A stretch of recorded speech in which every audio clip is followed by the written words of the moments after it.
Halo semuanya, nama aku Alia Fadilah Kamal dari kelas 12-1. Di sini aku mau ngejelasin tentang Sultan Hasanuddin. Kalian tahu gak sih siapa Sultan Hasanuddin? Sini, aku jelasin. Muhammad Baqir Amaloba Sidayung Matawang Karayem Buntu Mengape atau lebih dikenal Sultan Hasanuddin merupakan raja dari kerajaan Goa yang terkenal dengan kegigihannya melawan Belanda di masa penjajahan. Beliau merupakan raja generasi ke-16 loh. Nama Sultan Hasanuddin didapatkan setelah dinobatkan sebagai raja, memimpin rakyatnya untuk melawan Belanda. Sultan Hasanuddin juga dikenal sebagai ayam jantan dari timur karena keberaniannya dan kegigihannya melawan Belanda. Perjuangan Sultan Hasanuddin berlangsung antara tahun 1666 hingga 1669. Bak ayam jantannya tidak mengenal rasa takut untuk bertarung. Ia menolak tunduk kepada Belanda dan memilih mengangkat senjata untuk melakukan perlawanan. Di bawah kepemimpinan Sultan Hasanuddin, pasukan kerajaan Goa yang terkenal dengan armada lautnya yang tangguh mulai mengumpulkan kekuatan bersama kerajaan-kerajaan kecil lainnya melawan VOC untuk mengagalkan rencana Belanda menguasai kerajaan Islam Goa. Pada abad ke-17,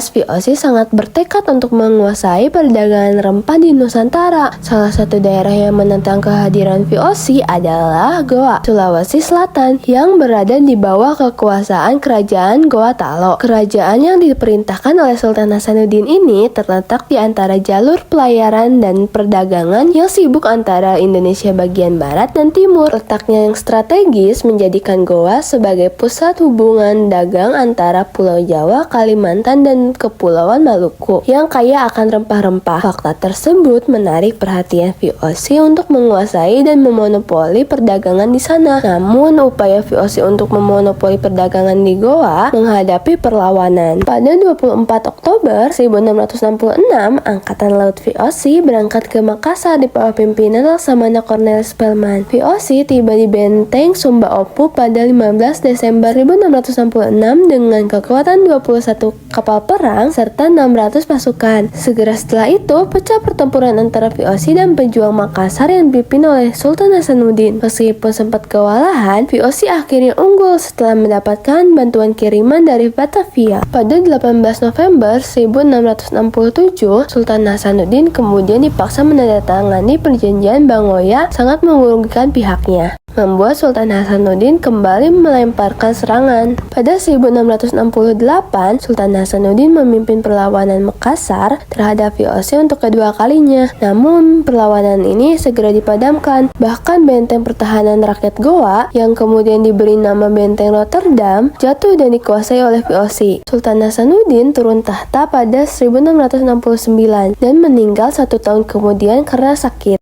Meskipun berakhir dengan kekalahan, semangat juang Sultan Hasanuddin dan pasukannya yang tidak padam diakui oleh VOC. Bahkan hingga akhir hayatnya pada 12 Juni 1670, Sultan Hasanuddin tetap teguh menolak bekerja sama dengan Belanda. Selain mendapat ayam jantan dari timur dari Belanda, Sultan Hasanuddin mendapat gelar pahlawan nasional yang ditetapkan oleh pemerintah Indonesia melalui surat keputusan Presiden Republik Indonesia sebagai bentuk penghargaan atas perjuangannya.